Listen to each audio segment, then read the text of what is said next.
Good afternoon. It's 4:10 here in Cincinnati. A rather warm day here. And the focus of today's presentation is on marketing. Uh, I normally try to present chapters 13, 14, 15, and 16. I don't think that time will allow us to do that tonight. So we will concentrate on 13, 14, and 15, and if necessary, add 16 to next week. Chapter 13, Marketing, and notice the subtitle, Helping Buyers Buy. The learning objectives for this chapter are to define marketing and apply the marketing concept for both profit and nonprofit organizations. Describe the 4 P's of marketing, summarize the marketing research process, show how marketers use environmental scanning to learn about changing market environment, explain how marketers apply the tools of market segmentation, very important, relationship marketing, and the study of consumer behavior, and then compare the business-to-business market and the consumer market.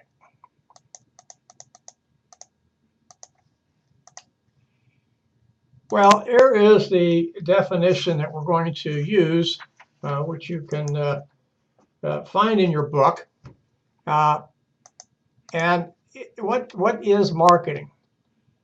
It is, to coin a phrase, whatever it is that people do to get other people to buy a product. Now, it talks about delivering exchanges and a few other type things, but you're trying to get people to buy a product, and that product has to have a perceived value to it, to the customer. Otherwise, he or she's not going to be interested in it. It either has to satisfy a need or a want, or perhaps both.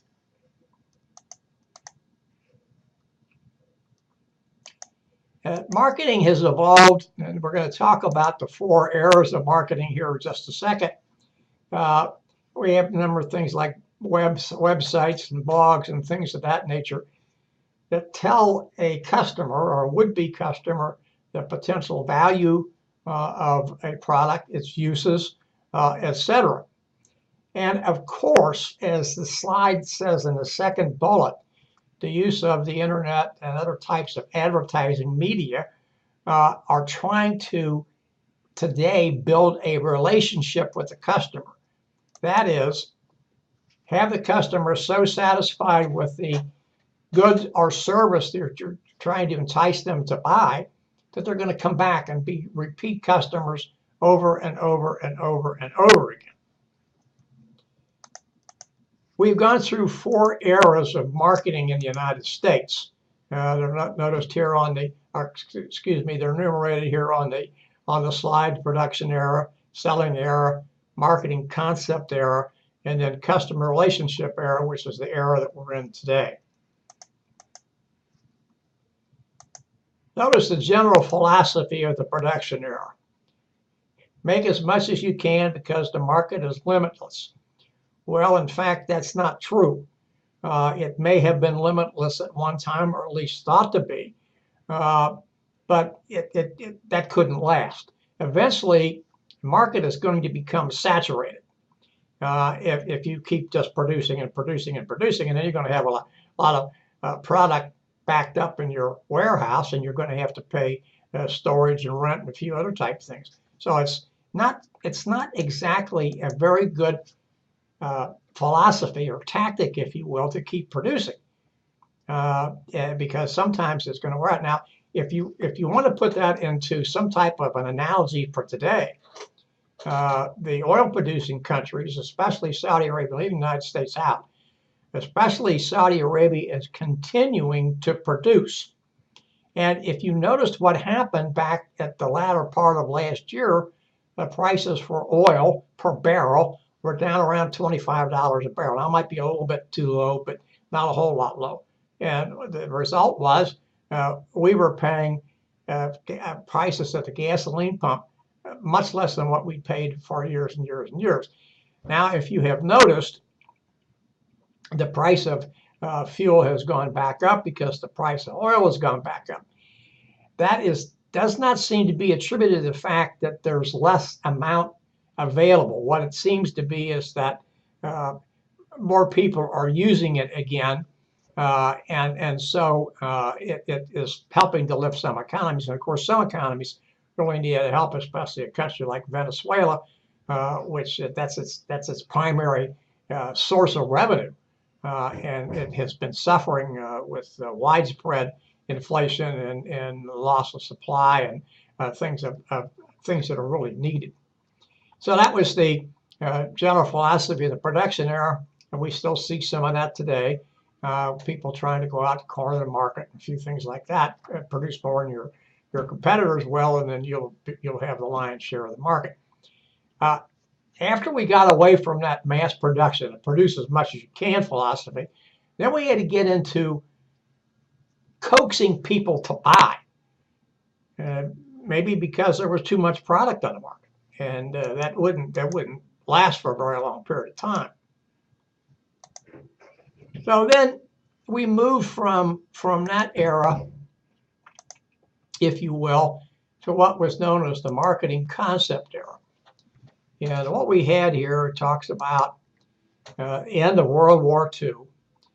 I want you to put this into your mind that during World War II and right at the end of World War II, we have 12 million men in uniform. Now, there were a significant number of women, but I don't think the population of women in the military services ever amounted to 1 million. So that's why I'm using men here, not to leave the women out. Women played a very important role in not only in keeping factories running, but also in doing certain things that allowed men to go to combat. They did clerical roles and nursing type roles and things of that nature that freed people to go out to combat. Now, we can debate whether that was good philosophy or not. That's just what happened. That's not the purpose here. But we had 12 million people who came back and they wanted to buy stuff. So as it says here in the slide, the businesses knew they had to respond. And so they had to get into that era of marketing products so people knew what was available. And you can say in a way that may come to be advertising, but we're not really talking about that. So notice that the marketing concept included 3 parts: customer orientation, service orientation, and profit orientation. Notice what's on first: customer orientation. Here you're trying to find out what it is the customer needs or the customer wants, and providing that product or service to him and her. Then notice this next bullet, and very, very important, and that says that everybody in the organization that's making product X understands that the only way they're going to stay in business is to keep customer Y, a lot of customer Ys, satisfied. And so they had to meet that satisfaction. And of course, obviously, you wanted to make goods and services that earn money for the company, that after the company paid all its expenses, it would be profitable. And of course, most companies will have a product or 2 or maybe 5 or 10 or more that are more profitable than others. Hopefully, they want all products to be profitable, but some will be more profitable than others. Then we move from that marketing era, if you will, to the marketing concept era, to the customer relationship era. And really, at least as far as I'm concerned, that's just taking the marketing concept era to the next stage. And here you're trying to find out what it is the customer really wants, and then making sure that, and I'm going to change here a little bit what this says, and I'm going to take that first part out. Pardon me, exceeding their expectations. We're going to leave that part in. So you're making a product or delivering a service, and the customer wants it at this level, and you're going to provide it at that level. which means you have met what the customer is looking for, and you've exceeded that by providing a superior product. Maybe it has more quality. Maybe it has more quality and the price is less expensive. Whatever it is that you're doing that. And then notice down here at the bottom of the slide, I won't try to get into this too much because if you've dealt with companies like Priceline or Travelocity.com, your Travelocity, and its email address is .com, they're trying to build a relationship with you to get you to return time after time after time after time. We talked about that a little earlier. And of course, that's no different from other Fortune 500 companies like Procter & Gamble and General Electric and companies that we know, Ford, GM, Chrysler. They want you to come back. And of course, in the cases with Ford and the automobile makers, you're dealing with an intermediary here, which we'll talk about that when we get to chapter 15, and that's the car dealer. And so the car dealer has two things in mind. First of all, he or she wants to give you, wants to work with the manufacturer to make sure that it is delivering a product that customers are looking for. And then that person has to build, or those people in that company have to build a relationship with their customers to get them to come back. How many times have you bought a car and not returned to a dealer? Not necessarily that you were aggravated with the dealer, but that you found something better or something else. Now, my wife and I have dealt with a particular car dealer for the last 5 or 6 years, and we have bought 3 automobiles from them. And we like the service, we like the people that are there and things of that nature. That's not meant to say that anybody else we dealt with before we didn't like. Of course, we bought a couple of cars when we lived outside this area, and we moved, and obviously we didn't go back. So those things are, but this is what this is. This is making sure that you get your customers to come back. Repeat business is just very, very, very important. And this is just talking about the mobile marketing area. Digital technology continues to grow, and we can expect that. And notice the last bullet. Customers want every interaction, regardless of how it's delivered, to be as easy as possible.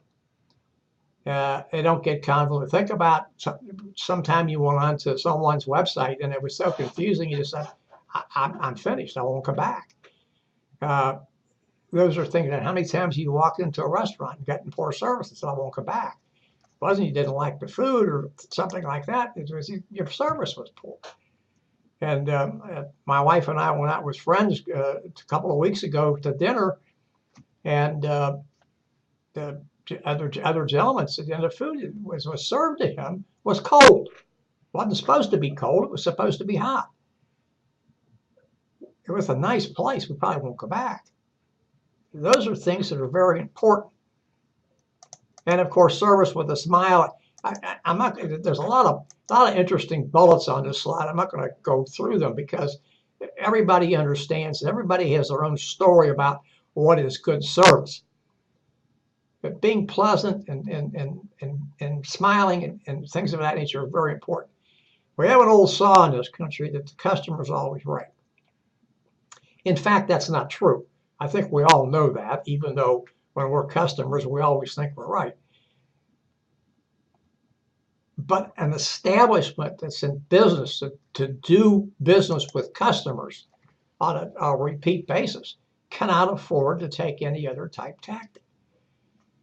It just doesn't work.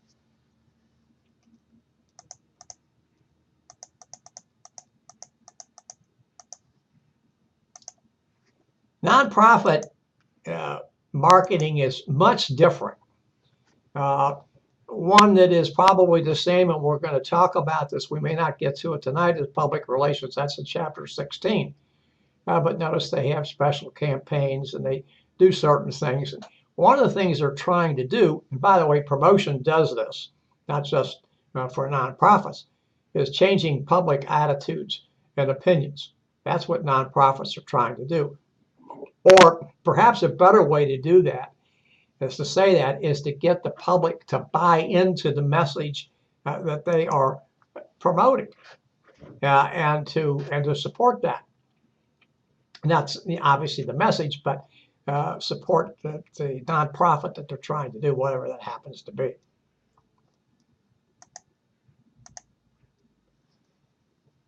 And these are things that nonprofits have to do. I'm not going to dwell on this. There are some things that are very important here. I have to know what the goals and objectives of the organization are. That's no different from a for-profit organization. You have to have a good, competent board of directors. That's the same thing with a for-profit organization.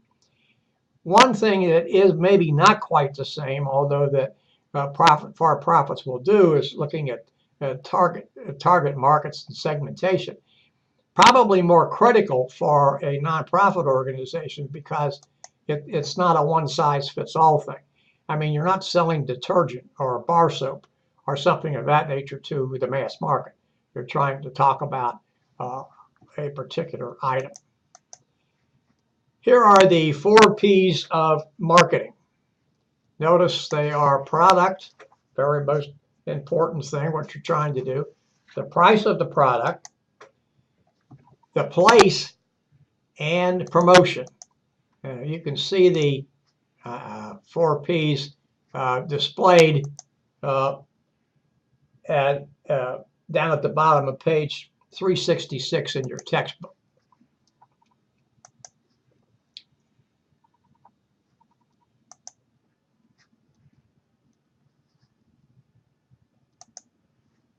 All right, I'm sorry I got sidetracked here. Let's move on to developing the product, because that's the most important thing that you're trying to do here. You don't have a product to sell or service to sell, you're not going to be able to do that. A couple of ways to do that is test marketing. We're going to talk about test marketing a little bit later, so we're going to pass on that now.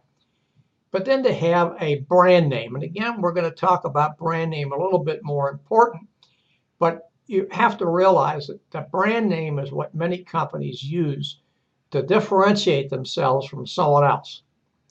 Now, it's very important to think about that, because when you say Coke, for instance, you're talking about Coca-Cola, and you're using that to distinguish that product, even though it's a cola drink, from other products that are similar, like Pepsi Cola and RC Cola and a few others. And of course, there's other ones around. And so it's important to get the brand out in front of people so that they understand that.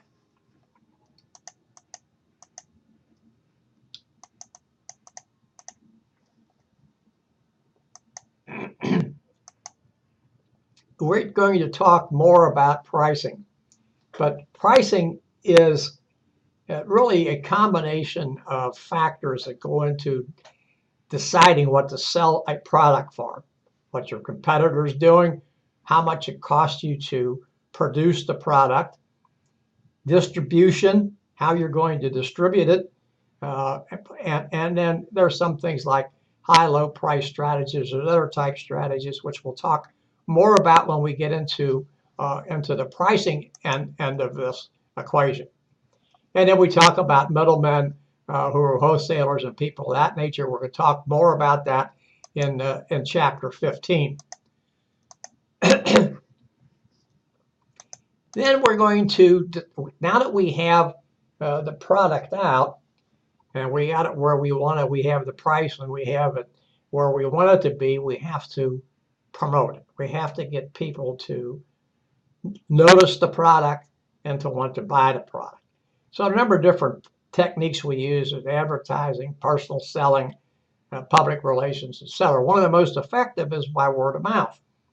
And it can also be one of the most disastrous, simply because if you have a product that's not very good and a lot of people talk about it, it's going to kill you. Conversely, if you have a good product and a lot of people talk positively about it, it's to your benefit.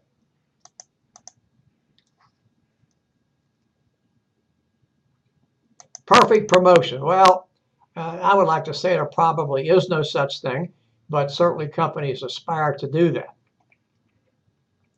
that. Notice what they're talking about here at the top. Use emotion-laden advertising.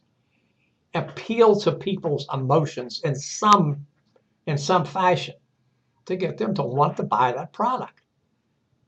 Then you have to have good salespeople, and I'm not going to go through this laundry list.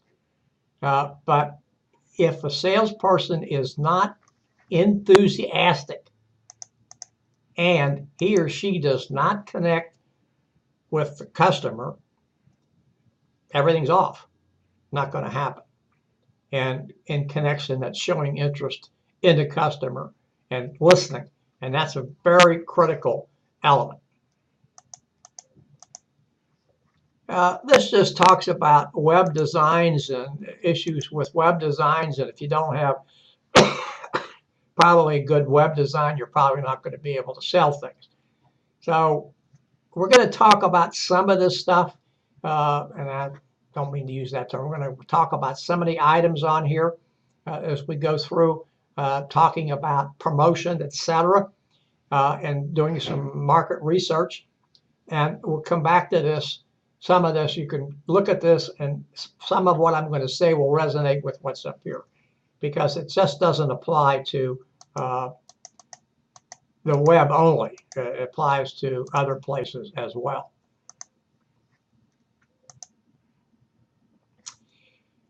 Well, the only way you really can sell anything is to find out where your market is and then get the product to the market. And one of the ways you do that, or perhaps the primary way you do that, is by market research. And here you're analyzing the market itself and the demographics within that market to determine whether you have an opportunity to go in there and make an inroad if an inroad needs to be made, or you can come into a market that is wide open. When you do research, you're trying to find out what it is that people want or need. And then that research should help you uncover trends in the marketplace.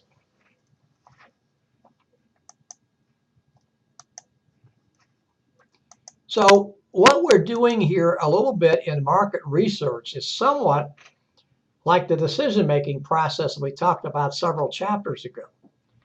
We have to define the issue. Now, we're putting this a little bit something different. We're defining an opportunity or potential for an opportunity, and we're contrasting that in some fashion with what is going on right now. We're going to collect research data. We're going to talk more about research data in a second. We have to make sense of that data. What does it mean to us? Turn it into useful information, and then decide on an approach. Talks about solution down here. Whatever solution appears to have the greatest payback, and then implement it. Now, there's one last step that should come here. It's not, and that is after you've implemented your decision or your solution, you have to evaluate it to make sure it's doing what you wanted it to do. So here we are. We're saying here pretty much what we just said before, but adding a couple of things here. What type of information do I need to make a decision? And secondly, how am I going to get this information? Now, one of the easiest ways to get this information is what is known as secondary sources. That is information that has been gathered by someone else. And there are a couple of things to say. Number one, you can get a lot of this information because it's publicly available at no cost. And the second part is, and it comes down here to the last bullet, it doesn't always give the type of information you want. So what I'm going to say to you here is, this is giving you quantitative data, but it may not be quality data. Chances are it won't be.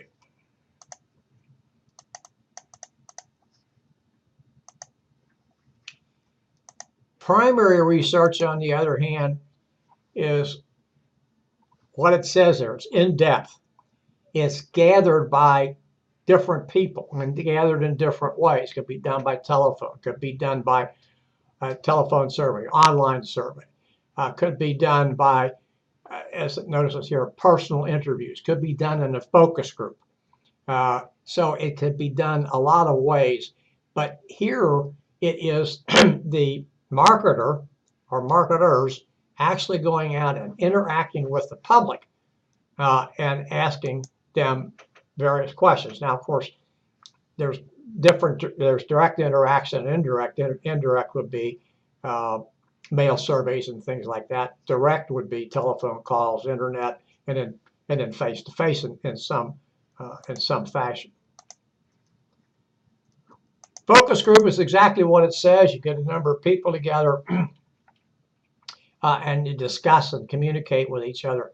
One thing that I would tell you is if you're going to get into this business of marketing, if you want to do a focus group, you have a person who knows how to conduct a focus group. Because what a person who conducts a focus group does is ask open-ended questions. And there may be some questions that are asked that are kind of factual. You like this or didn't you like it? But then they're going to follow up that with an open-ended question. Well, tell me why. Okay, and then after they told why, they're going to ask them another question. So that person has to know how to do that, how to facilitate communication, how to ask questions, how to do follow-up questions, et cetera, et cetera. Everybody, their brother and sister, just can't do that. Doesn't mean to say you couldn't be trained to do it. You can be, but you just don't go out and do that. So now you got this data, you've got to turn it into what I said before, useful information. And the other things are on it. You have to evaluate what you found, analyze it, et cetera, and then make a plan and go out and implement the solution that's going to give you the best payback for the amount of money.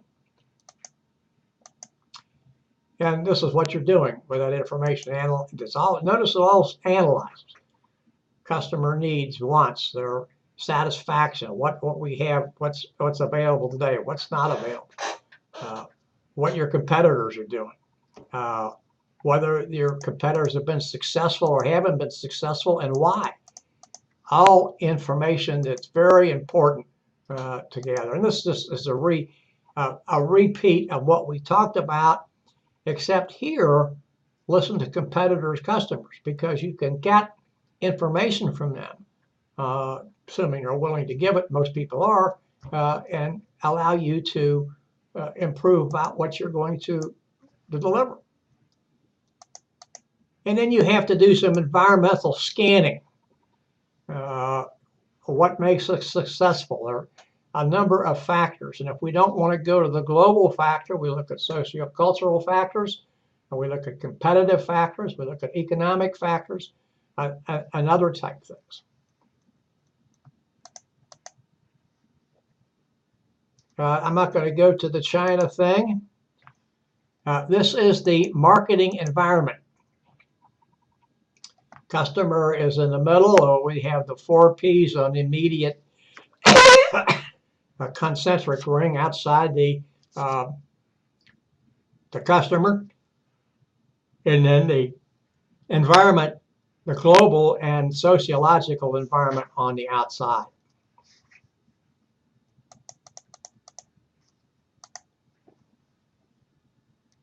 Here are some ABCs of marketing. It goes to ABC through G. Customer focus, that has to be number 1. Improve performance. Focus on relationship building. Very important. The other ones are important as well, but those stand out to me.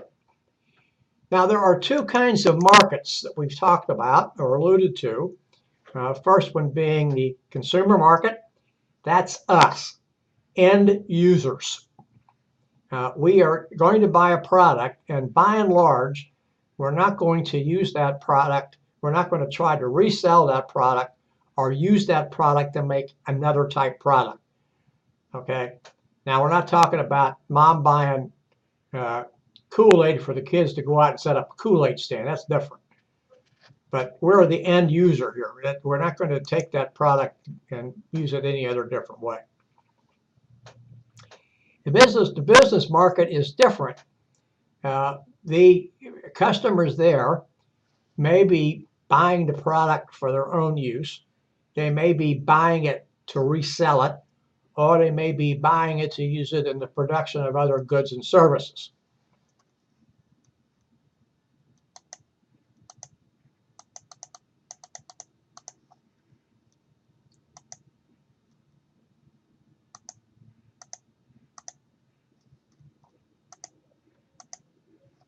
Now, we have to do a couple of things here. We have to segment the market.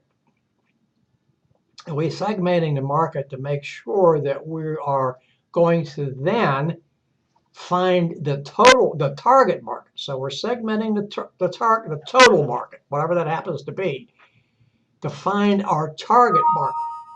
Our target market may, in fact, and most likely is, in fact, much smaller than the target market. And we've got to find what we're looking for, the characteristics of the market that we're looking for, the type of buyer. And we do this by going through geographic segmentation, demographic segmentation, and psychographic segmentation. Geographic is easy. We're doing that. We're dividing it by jurisdictions, if you will. Demographic, we're doing this by age. We may be doing it by gender. We may be doing it by income or education, as mentioned here. We may be doing it by some other demographic variable, older people versus younger people. And then psychographic, this is interest and value groups.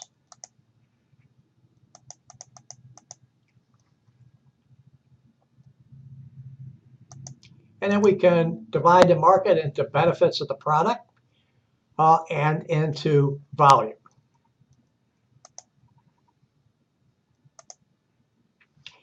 Now, this gives you a good slide of market segmentation here. And you can find this in your text, this particular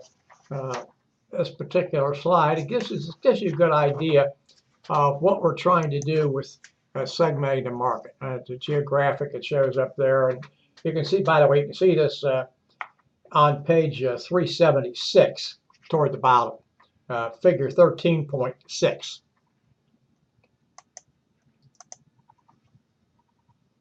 And then segmenting the consumer market, again, by psychographic benefit, etc. Then we come into small market segments. We have two here. We have a niche market. This is, notice what it says here. We're identifying a small market, small in size, small compared to what is we could stop and think about. But for instance, let's say you're after people who like the outdoors, and so you focus on people who may live in certain areas, a smaller market. And then, of course, one-on-one is exactly what it says. Here you're focusing on individuals.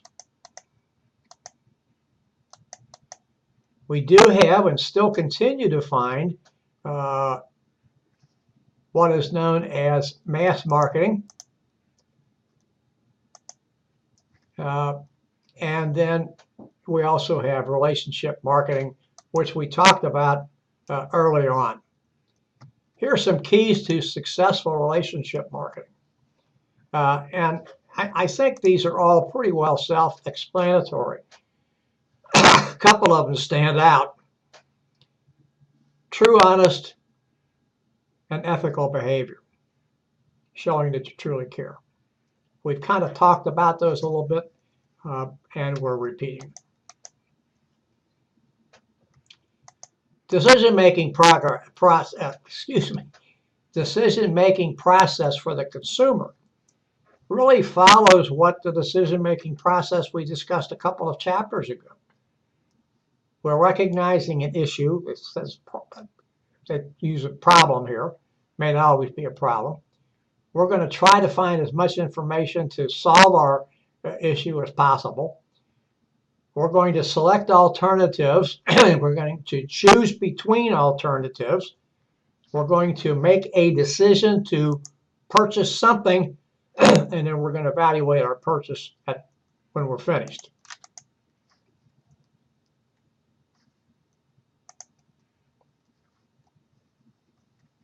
And this is how the factors in the consumer decision-making process, reference groups, cultures, subcultures, cognitive dissonance.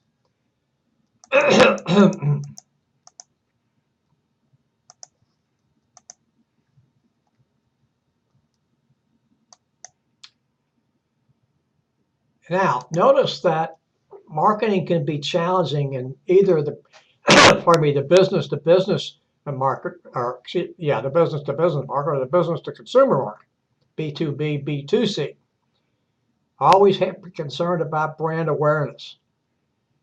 Being able to convert a prospect into a customer. Has to be some budgeting, and of course, there has to be increased profit. Because if you don't increase profit, then you're not going to be staying around. These are the people we find in the, the business-to-business market: manufacturers, wholesalers, and retailers, then institutions, and the government. And notice exactly what we talked about before. Sometimes products are resold, and sometimes these products are used to make other products. And then here are the major differences in the business-to-business market, which are very important for people to understand. And by the way, you can see this graphically displayed as figure 13.7 on page 381 in your text. Notice the very few things, the very things that should come out and you stop and think about. There's fewer customers in this market.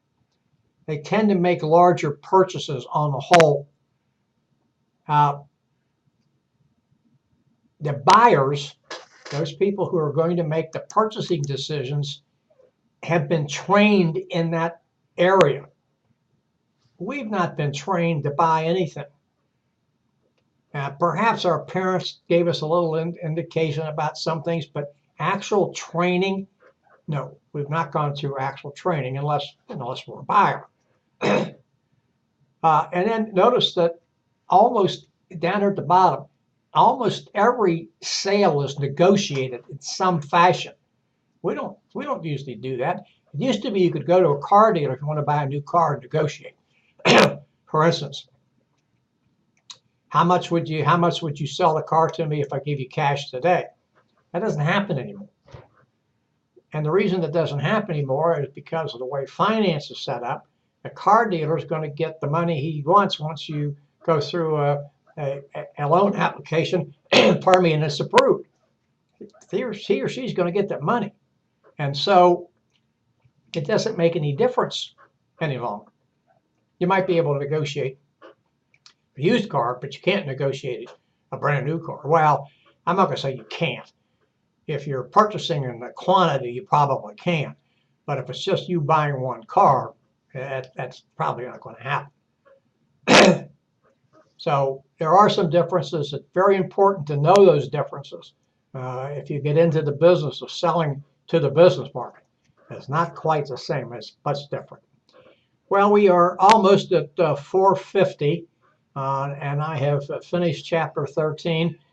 Let's take a short break and come back at 4:52, and we'll get into chapter 14, which is developing and pricing goods and services. So please come back at 4:52. Thank you.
Ooh.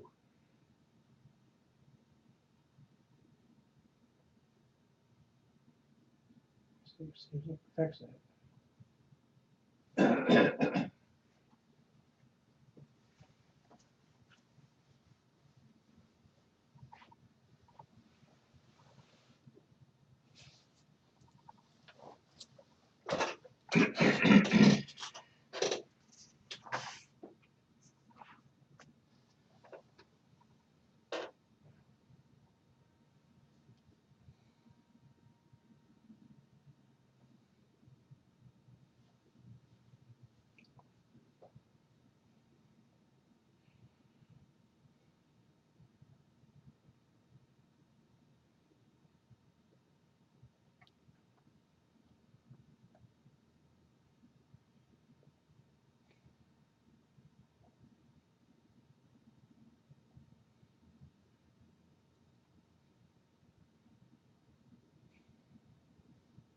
All right, 452. We're going to begin Chapter 14, Developing and Pricing Goods and Services. Learning objectives are describe a total product offer, identify the various kinds of consumer and industrial goods, summarize the functions of packaging, contrast brand name, and trademark and show the value of brand equity. Pardon me. Explain the steps in the new product development process, describe the product life cycle, and finally, identify various pricing objectives and strategies.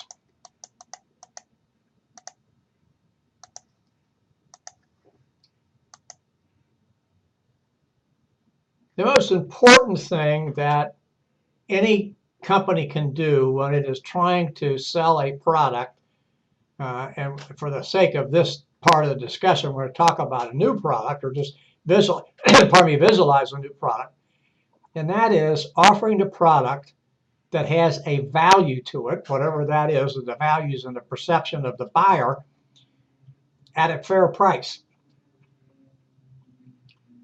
And then, of course, we have to adapt as we go on. Products change all the time to meet new demands in the market. And of course, as the slide says, that is a challenge to any company. And developing a product is a key activity. And one of the reasons it's a key activity is that many products that are developed never see the light of day.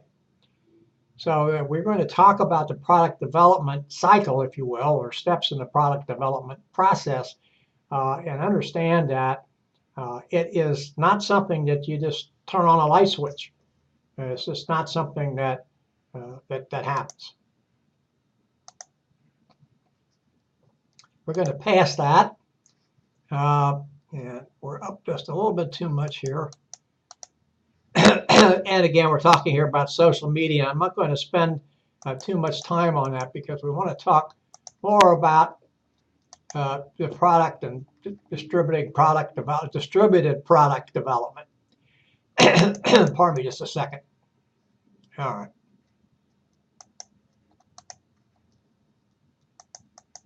right. Wrong way.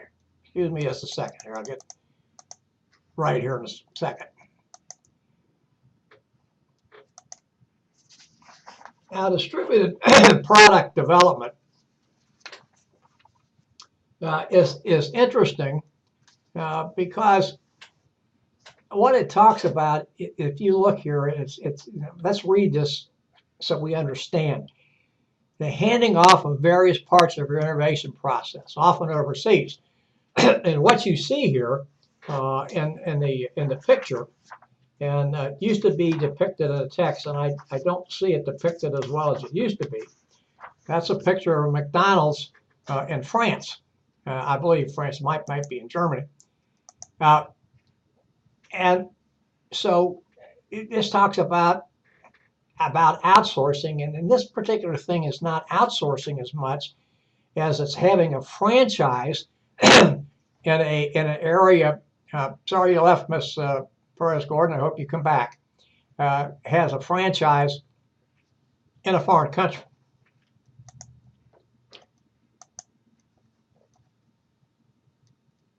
Now, one of the things we have to do here is developing what's known as a total product offer. And that is, notice what it says here, the customers evaluate the entire product before they're going to decide whether to purchase or not. And you have to make sure, you, Mr. or Miss Producer, if you've done your research properly, that you are going to be able to make that total product offer because you've thought the way the customers, pardon me, have acted and reacted. So notice what it says here. It says we're thinking like a customer does. And how do we know that? Well, we have to go back and look at the research that we did. And hopefully we've had some focus groups and things of that nature. And we've gotten good data, and we've turned that into useful information that we understand. And so that helps us develop the product and be able to sell the product that the customer is looking for. This is just one of those I like to call a gee whiz slide, but there's some interesting things on this slide. It talks about products or innovations, and not all of them weren't what you would consider products, that came out during the Great Depression.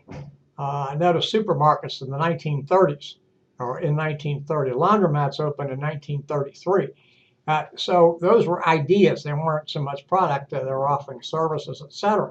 But then we had some that were products.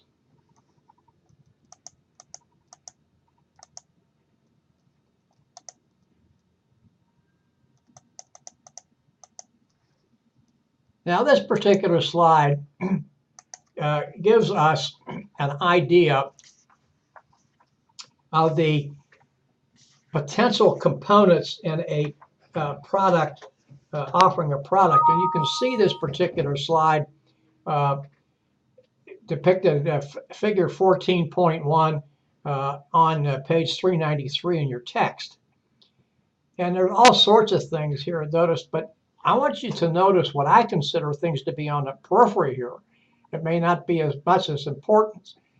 One is, if you look at on the left-hand side of the slide here, and the left side of the figure is price is way out here on the left, and on the other side, we see brand name way out on the outside. That doesn't mean to say that those things are important, but look at some of the things on the inside that are more important. Reputation of the manufacturer, speed of delivery, image created by advertising, guarantee. All those things are important. Not to say that these others on the periphery are not important, but if we look at things closer to the center, they take on more importance.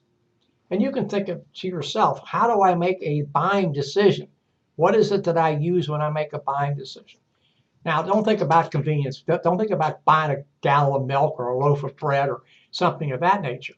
Yeah, sure, you may want to get skim milk as opposed to 2%. You may want rye bread instead of whole wheat bread or something else. But those are convenience decisions. And you don't go to, and we're going to talk about that in a few minutes, you don't go to a lot of thought about that. You know what you want, you go pick it up and you're out the door. But what is it you think about when you make a large purchase? A television set for your home, or a couch, or an automobile, or you purchase a new home. Well, maybe a home is a little bit different. But a lot of things go into that process of what you do. And notice here that price is not always the major consideration.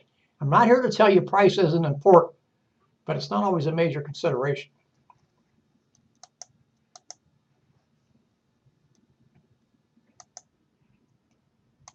Here we talk about product line, and notice what this says here, and it's just a little bit easy to differentiate here.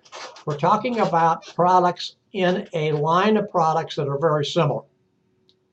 And not only are they similar, the product's similar, but they're intended for a similar market.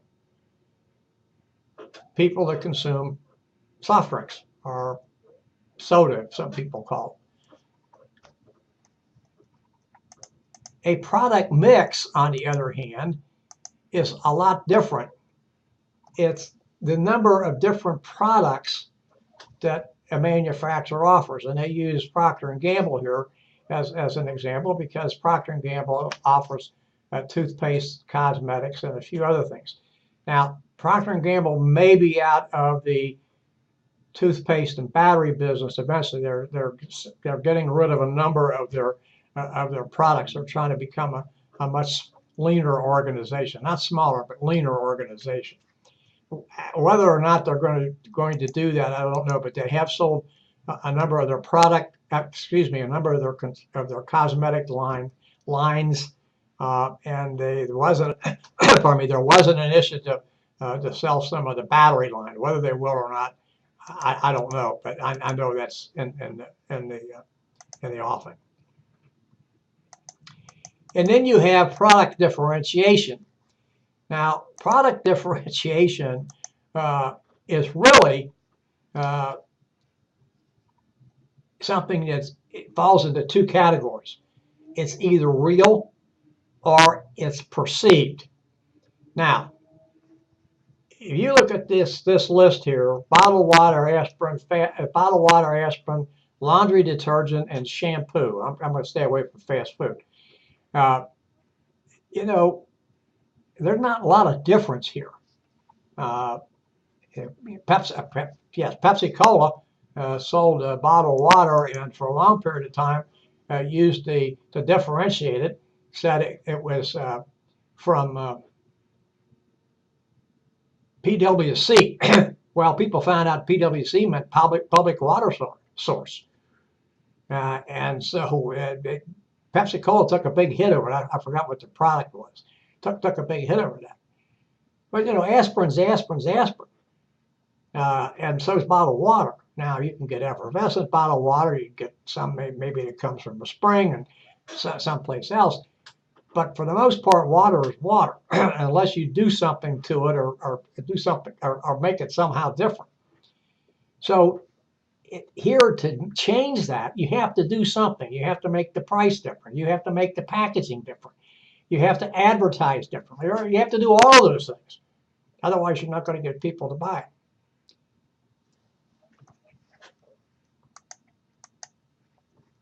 Now, we're getting into what we call the categories of goods and services.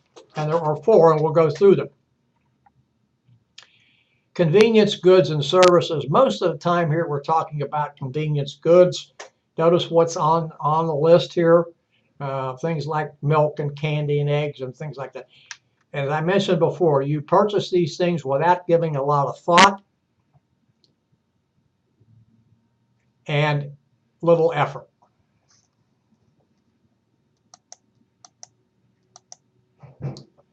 Then we go from convenience goods, and convenience goods are found virtually every place, supermarkets and some drugstores and some gasoline stations and convenience stores and everything else. Now we come to a thing called shopping goods and services. We're only going to buy these after we compare value, quality, price, etc. And look what falls in this category: clothes, appliances, home remodeling, things of that nature. So we're going to only purchase after we have made some comparison. Now we may have one, compare one to another. We may do more than two comparisons. Maybe compare one to two or three others. But we're going to compare, and we're not going to buy that product until we have compared them along the lines of what our comparison is. Now, one thing that isn't mentioned here, pardon me, that I would, and that's service. It comes into this. What kind of service you get? If you get good service, that's another comparison that you might want to add into that. Then we have specialty goods and services. And notice here that these have unique characteristics. And what's listed here? Rolex watches, Tiffany jewelry, things of that nature. And we have to remember that these are all the high end of the scale for what we're going to pay for. Okay? But two things stand out here. Unique characteristics, or at least perceived unique characteristics, pardon me, and brand identity. And I like to add into them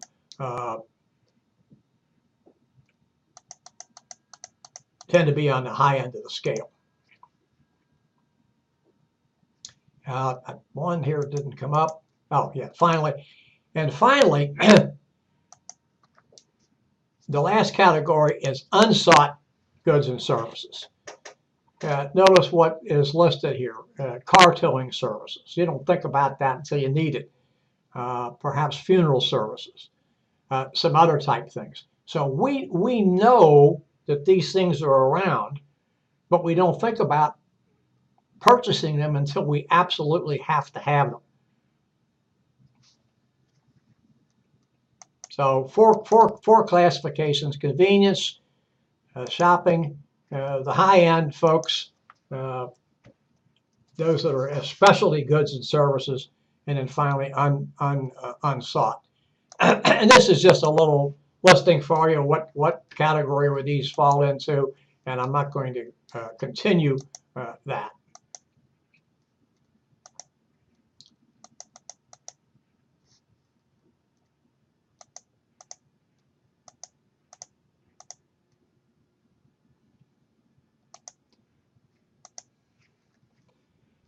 Now then, we also have another category here, but this falls into the category known as industrial goods and services.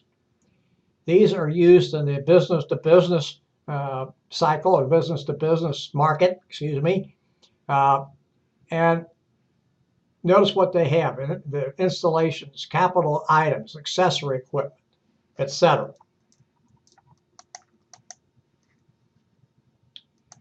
And this provides you a listing of industrial goods and services. You can see this better displayed in your textbook, figure 14.2 at the top of page 397. I say better displayed. I can blow this up a little, but when I do too much, then it takes part of it off the slide. So I don't like to do that. But you can see these in your text. And remember, those products are going to be used for the most part to be resold, to help purchase help manufacture other products, and things of that nature. Now we go to the uses of packaging. And companies spend a lot of time and money on packaging because it's important. Here's what we want to do with packaging. I'm not going to go through this entire list here for you because that's listed here in the text at the top of page 398. But one of the first things you want with the package is to attract people's attention. Draw somebody's attention to your package. And you do that by colors and a few other things. It has to be protective. It should be easy to open. And the reason I say easy is because most of us have found out that's not always the case. Give us information about the product. Maybe explain the uses of the product and its potential benefits. Provide warranty instructions and/or warnings. And then most likely tell us the price and what the value is. Bundling is a relatively, at least in my estimation, relatively new concept. And that is where two disparate products or services are offered at one location. And the example I give here is Virgin Airlines, and it bundles door-to-door limousine service. There's some other things that it does as well. And you find that a lot of places now on the roadside, gasoline stations, where you go in to buy a gasoline station, and it has an associated fast food restaurant with it. Separate businesses in the same location.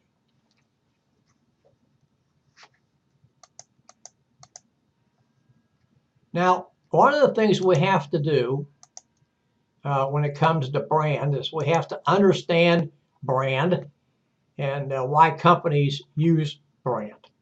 And I talked about Coca-Cola before. We can talk about Pepsi-Cola or some other type thing.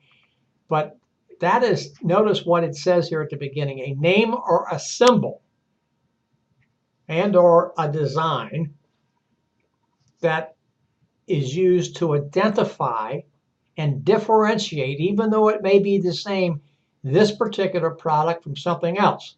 For instance, Coca-Cola is a brand, and nobody else can use that name. That is a trademark, but it's also a brand name. A trademark is a brand that has exclusive legal protection to use that name, and nobody else can use it. So what do we talk about here? We talk about Coca-Cola, as I mentioned, but it also has a brand trademark name of Coke. Scotts brand cellophane tape. That is made by 3M, Minnesota Mining and Manufacturing Company. It is Scotts brand cellophane tape. Now, the cellophane tape that I have on my desk here, you can't see it, but I have on my desk, is not Scotts brand. I don't know what brand it is. And it cannot use the term Scotts tape because that is a trademark, a brand for Scotts cellophane tape, Scotts brand cellophane tape. And Heinz ketchup, there's a number of other ones.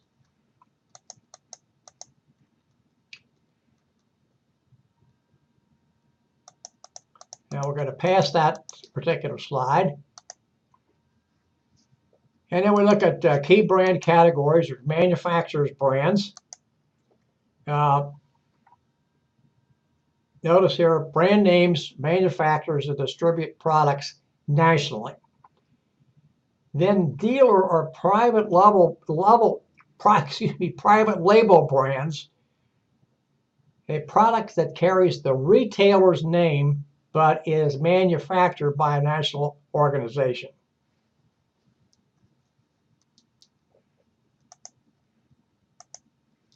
Then we have generic goods and knockoff brands.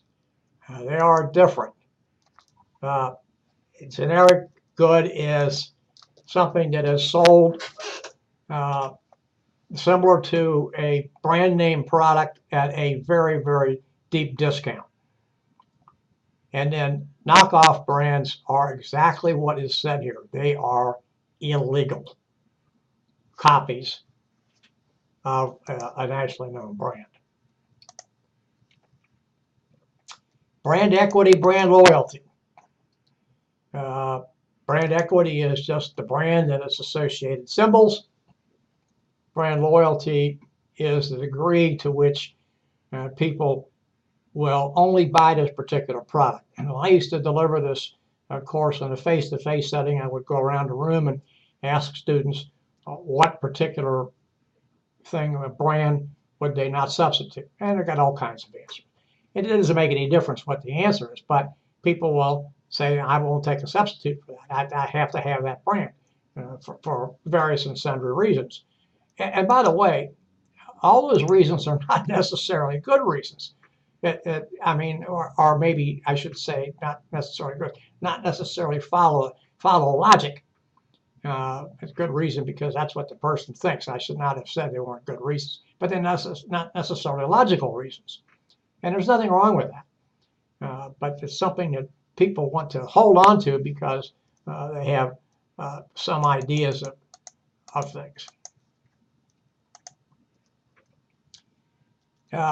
Companies like to build brand awareness, and it's simply keeping something in somebody's mind, and how quickly that brand will come to a person's mind when a product category is mentioned. Somebody mentions soft drinks, what do you think of? Somebody mentions automobiles, what do you think of? Somebody mentions facial tissues, what do you think of? And you know, if you say Kleenex, now that's a brand name that is associated with Kimberly-Clark. All facial tissues are not Kleenex, and we tend to mix and match that thing. We'll use Kleenex when we actually mean a facial tissue. We use Scotch tape when we actually mean cellophane tape, and we don't mean Scotch brand tape. And a lot of companies try to differentiate themselves because of that. And then, of course, we want brand preference. That's what Bob was talking about before. And then brand insistence and brand preference is what I was talking about. But then the last part of that with brand insistence, and that is, I won't accept anything else. That's what I want. If you don't have that, I'll go someplace that does have it.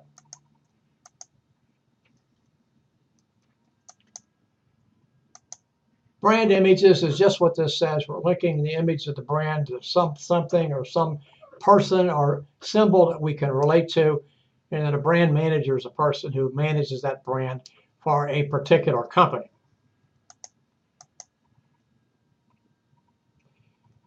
Now, one of the things we have to do is bring new products to market. Now, it has to be done on a continual basis if companies intend to succeed and stay in business. And we do this through a couple of ways. We do it through product screening. Companies will go through this and decide what's the most promising to bring to market. Product analysis looks at how much it's going to cost us, how many can we sell, and so we got an idea of whether or not we're going to be profitable. Now we come to what's known here as new product development. I'll blow this up a little bit. Well, I took it down a little bit, excuse me, wrong side. Up just a little bit. New product development process, and you can see this graphically displayed in your text, figure 14.3 on page 402. So we have an idea what we're going to do here based upon our market research that we talked about in the last chapter. What is it that the customer wants or needs? Then we're going to go through some screening process, whether or not this makes sense, etc. Then we're going to do a product analysis. Here we're doing cost estimates and things of that nature. And, you know, get some kind of idea, sales projections and things of that nature. Of course, again, remember, we're getting this from the research that we've done. We should be getting it from the research that we've done. Some part of it, not all of it, but some part of it. So that should be telling us what customers want or need. Then we're going to build a prototype or prototypes. And then we're going to test them. Now, we're probably going to test them internally first. And then we're going to go out to designated product testing sites. And by the way, there are areas within this country, cities and counties, that companies continually test products.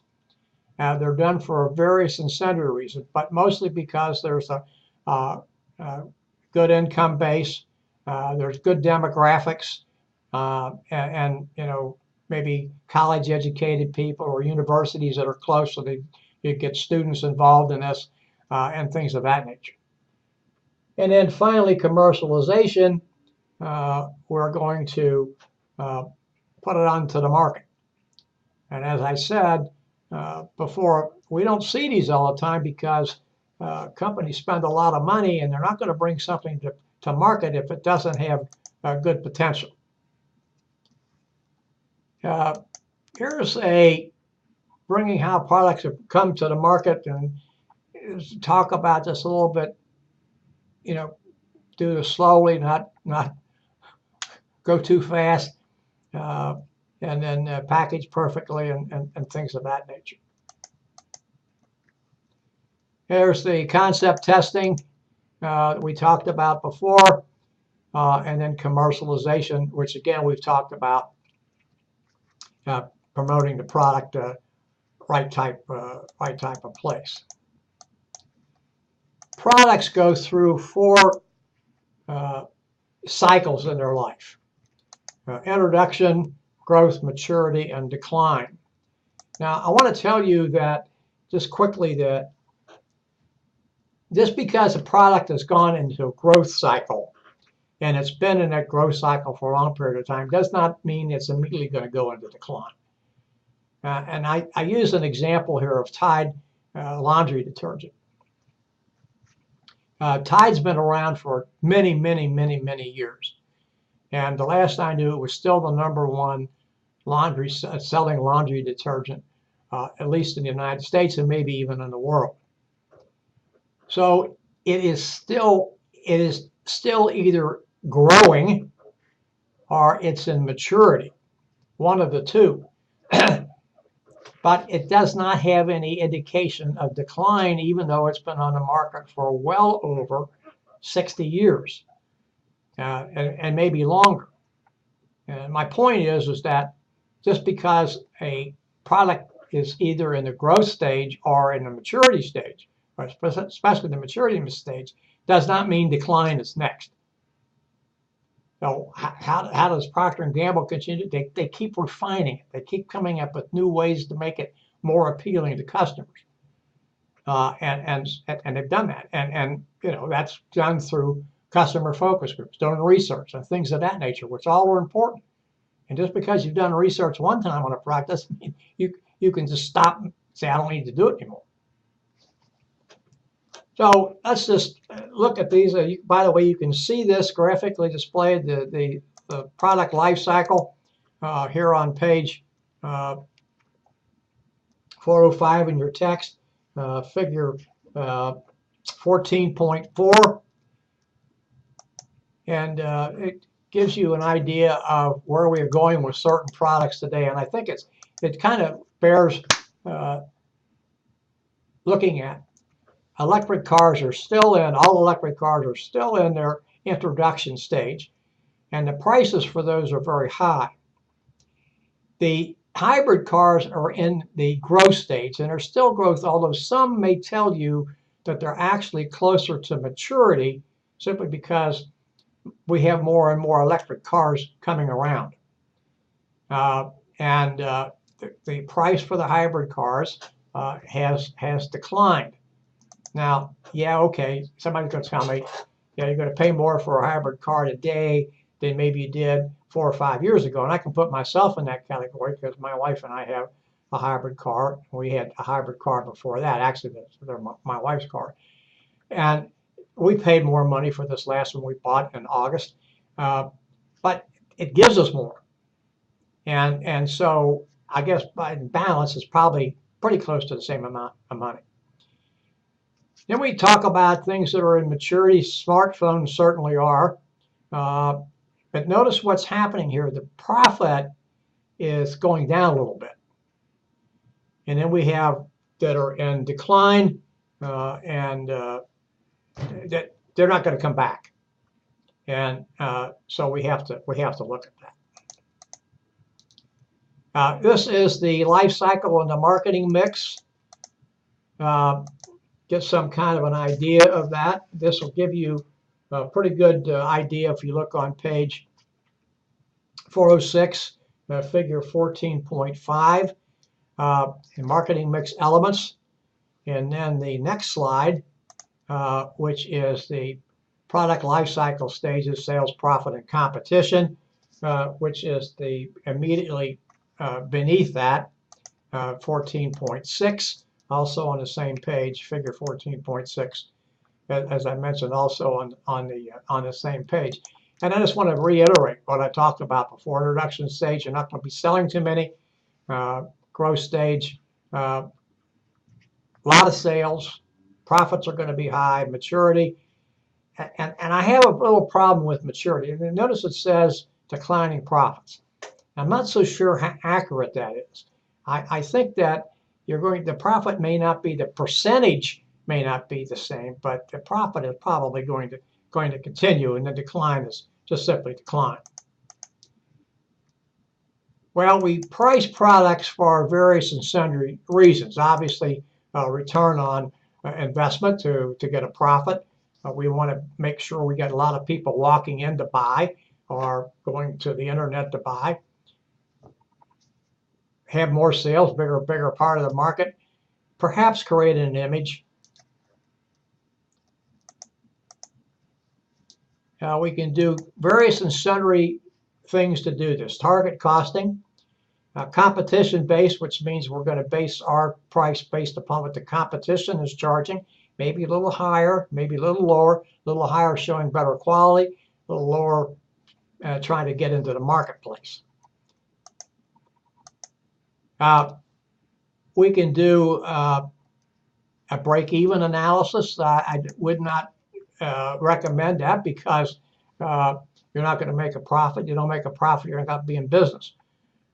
Total fixed costs, everything's going to remain the same no matter how many products we sell. And then variable cost, our cost is going to change depending upon the level of production. This is a break-even analysis equation. I'm not going to spend a lot of time on that, just to show you that it is there. Then we can have a couple of other pricing strategies. A skimming price, that's when we have a new product on the market. We do not have a competitor, and we can charge just about what we want, so we can recover our costs for production and development.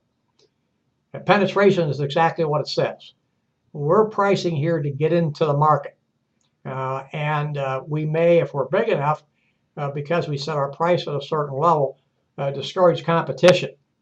I have said repeatedly, and I'll say again, this is a very difficult pricing strategy for a new company, because if it gets in and sets a low price to try to attract customers and finds out it can't make money at that price, it's going to have a very difficult time raising its price. And then everyday low pricing, we set prices below the competition and do not have sales. And then finally, the last two, high-low pricing, exactly what it says. This is notice here, this is higher than those using everyday low pricing, except when we're going to have sales, and then they're going to be lower. And then psychological is simply trying to set a price to get people, because it seems as though you're getting greater value for the product than what you really are, or it seems less expensive than what it really is. Well, we're at 5:29. That brings me to the end of chapter 14. Let's come back at 5:31, and we will get into chapter 15, distributing products. Please come back 5:31. Thank you.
All right, 531, we're back. We're going to talk now about distributing products.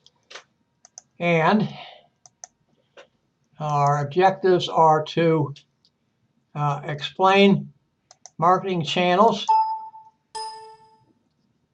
Excuse me just a second while I'll bring this down where everybody can see it. Concept of marketing channels and their value. Demonstrate how intermediaries perform 6 marketing utilities. Identify the types of wholesale intermediaries in the distribution system. Compare the distribution strategies retailers use. Explain the various kinds of non-store retailing. Explain the various ways to build cooperation and channel systems. And finally, describe logistics and outline how intermediaries manage transportation and storage of goods.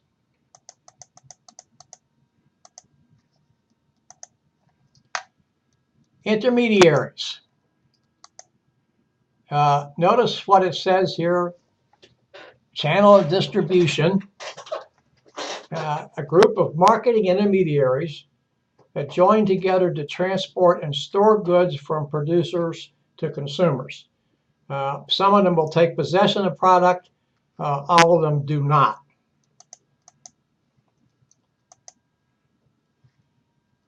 Here are some at the beginning that do not take possession. Agents and brokers.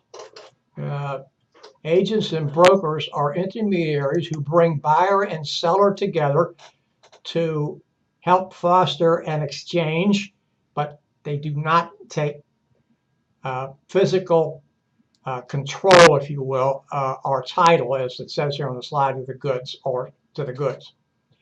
A wholesaler is an intermediary who buys product from other organizations with the intention to resell to retailers, manufacturers, and institutions. And then a retailer is an intermediary that sells to the ultimate consumer. That is us. Now, this gives you an idea of channel distribution. It's probably not real easy to see here on this slide. It's best if you look at the figures 15.1 and 15.2 in your textbook. If you can see there that, now look at the following going to be better. Intermediaries can perform the tasks of moving product much easier than a manufacturer can do. If you look at the two figures in the textbook, you would see how many different customers a manufacturer would have to deal with on an everyday basis. Now, yes, some manufacturers do that. Dell Computer used to sell direct to the customer and still does in some respects. And there are other ones that do that as well, but most don't, because you have to build up inventory. You have all these different customers you have to deal with and the service provided, et cetera, et cetera. So the intermediaries make transactions more efficient and they can do, in many cases, a better job. Notice that what this slide says, we can eliminate the marketing intermediaries, but we can't eliminate the functions. So if the manufacturer said, I'm not going to do that, then he or she would have to do all those functions. Now, there are some manufacturers that do that. We'll talk about it later tonight, but Sherwin-Williams does that, and Goodyear does that. All the stores that you see around with either Sherwin-Williams Paint or Goodyear Tire, they're owned by the companies. They're owned by the manufacturer. And then notice what the marketing intermediaries do perform some marketing functions, and that yes, they do add price, do add cost, but in the long run, they're going to add value as well. And so from that aspect, they're going to give you more bang for your buck, if you will. They perform 6 functions, marketing intermediaries. They create utility. Bring that down just a little bit.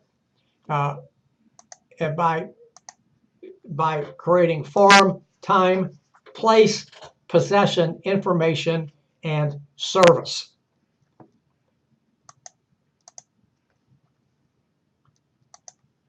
Farm just changes the raw material into something that's usable. It's finally like that. They use Starbucks here. They use Dell as well as examples. Time utility, making the product available when the customer wants it. And something a manufacturer is simply not going to do. Place utilities where you want to buy it, where you want to find it. You don't have to go to the manufacturer. Possession utility, I have it. I can sell it to you right now. No questions asked. We don't have to worry about that. Information utility, we can provide a lot of information to you. And then service utility, the wholesaler will provide, or this particular person, wholesaler I'm thinking of, will provide service and other things that the customer needs after the sale.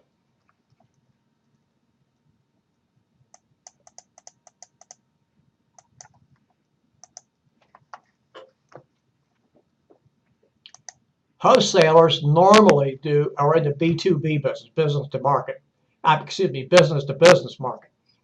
But some of them, and they list here, Staples and Costco also have retail functions. So they do a little bit of both. Consumers are more familiar with the retailer, the Macy's of the world, and Walmarts and places like that, than we are with wholesalers, because most of us don't deal with wholesalers. A couple of kinds of wholesalers. A merchant wholesaler is independently owned. They take title to the goods that they're going to sell. And there are two types. There's full service. They do everything with the distribution. And then the limited perform only selected distribution functions.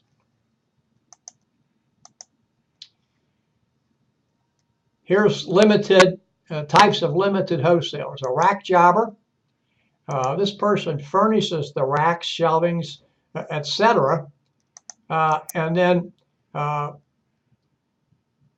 they're displayed at the local store, and they're there and sold on consignment. Cash and carry wholesalers. They service mostly small retailers, mom and pop convenience stores and things like that. Limited assortment of products and exactly what it says. You pay cash, you carry the product out. Drop shippers, they take orders from retailers and or wholesalers, and then drop ship the merchandise where it's wanted.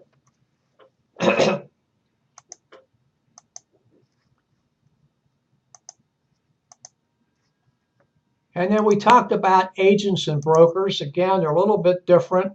An agent is usually a manufacturer's representative, and he or she will represent maybe several manufacturers in a certain geographic area.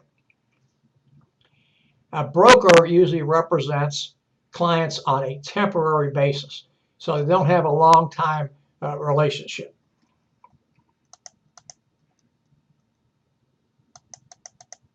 A little bit of this, retailing in the U.S. is kind of gee whiz. 2 million retailers in the U.S.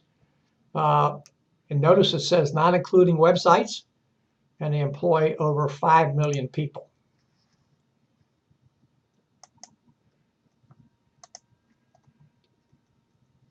And I'm going to stay away from coupon fraud, etc. These are different types of retail stores, department stores, discount, supermarket, warehouse club, convenience, category killer, which is something like Toys R Us, outlet stores, and then finally a specialty store.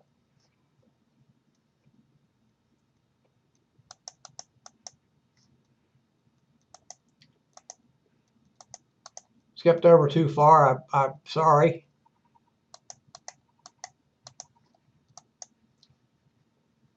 Several different kinds of retail distribution. Intensive, this is where you get your product into as many retail establishments as possible. Selective is exactly what it says. You narrow that down, and so you have a little bit of not. I'm searching for a word and I can't come up with it. You only have, here it says, and I've got it there, preferred distributors or preferred distribution. And finally, you have exclusive, where you would only have one or perhaps two retail outlets in a geographic area.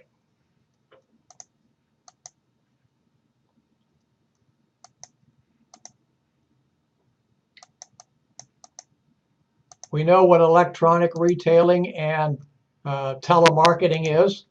Electronic retailing, we're using online to sell to the ultimate customer or to the end user, as I like to say. And then telemarketing is using a telephone to sell goods and services. Then we have things like vending machines and kiosks and things of that nature.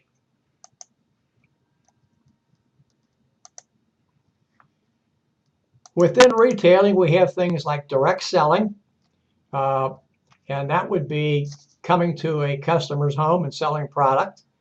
And we have direct marketing activity that links manufacturers or intermediaries with the ultimate consumer end user.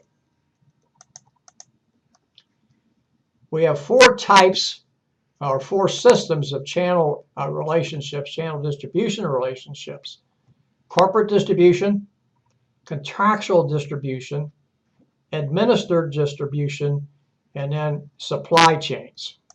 And give you some examples of those.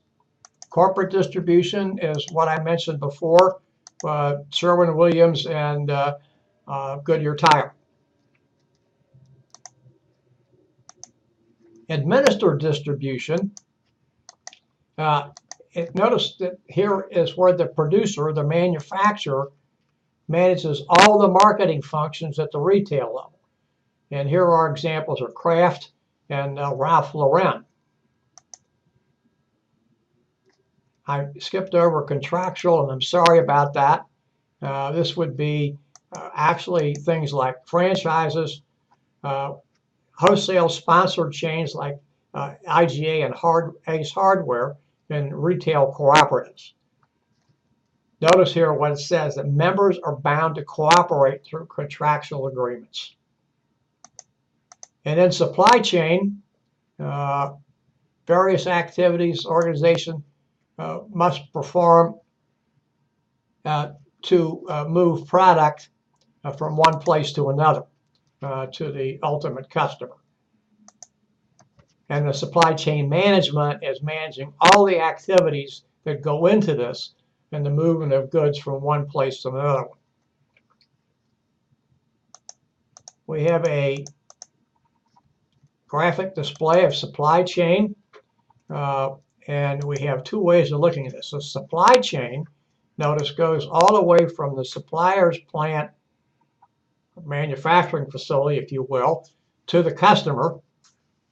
And then the channel of distribution is from the manufacturers. Now notice the supplier's plants, supplier supplying raw material to the manufacturer. So that's the whole supply chain. I didn't say that correctly at first, and I apologize for that. Supplier, and then the distribution channel is from the manufacturer to the customer.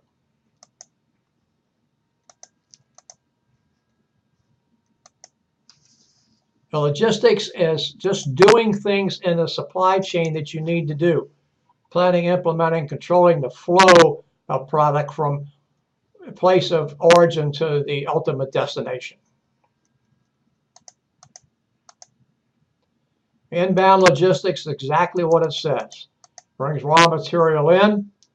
Materials handling is the movement of goods within a warehouse. And then from the warehouse to the factory floor, and then from that to the workstations.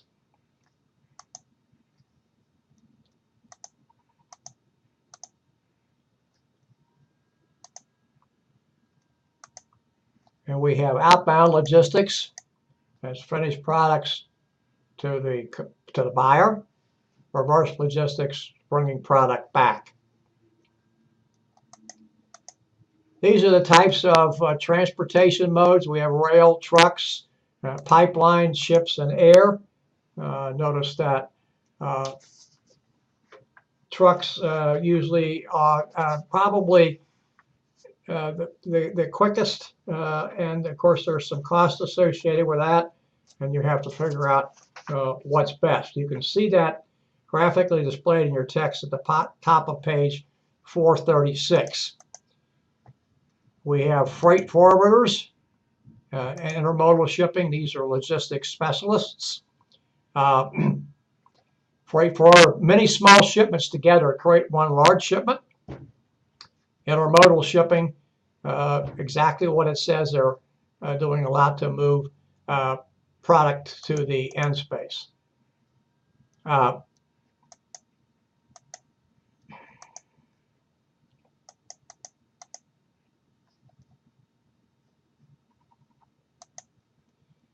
And we have things that are known as storage warehouses. They are going to hold product for a relatively long period of time. On the flip side of it, we have distribution warehouses. They bring products in, but they don't stay there very long, and they're redistributed. And we think here of beer and soft drinks fall into that category. Notice here, getting products from here to there. I wanted to bring this back so you can see it. Trucks are used 65% of the time, followed by trains at 15%, and then on down to air at less than 1%. So what has to be done here, if you will, is to determine what it is that you want to do and where it is that you want to get your product to make sure that you have it at the right time at the right place. So we spent probably not as much time on chapter 15 as we do on the others. I do not have enough time to move into chapter 16 tonight, so we will bring chapter 16 next week. Your reflection paper for this week should only address what you agreed with or what you disagreed with, and what you're going to do to further your understanding. Should only focus on chapters 13, 14, and 15. The lecture discussion question for this evening is, the text mentions the 4 areas of U.S. marketing, known as production, selling, marketing concept, and customer relationship. What are or were the advantages and disadvantages of each of these marketing areas? Again, 4 marketing areas mentioned in your text: production, selling, marketing concept, customer relationships, or building customer relationships. And what are or were the advantages and disadvantages of each of these areas? So I thank you for your attention tonight. It's 5:50. We spent the last hour and a half discussing this. We'll do chapter 16, which focuses on promotion, and then we'll move into chapters 17 and 18 next week, which talk about understanding financial accounting, and then financial management, chapter 18. So thank you for your attention this evening, and good night.